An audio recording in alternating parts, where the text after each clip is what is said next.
Durant la història, el paper de la dona dins la ciència ha estat quasi invisible i no ompliria ni la primera fila de la graella dels tubs d'assaig.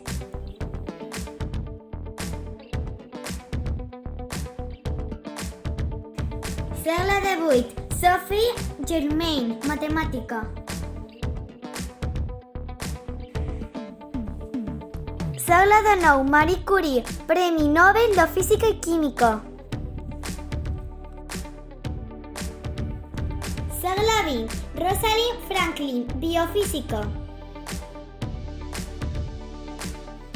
Gràcies a la seva lluita per l'igualtat, la graella es va omplint i dies com el d'avui ho recordem del celebram.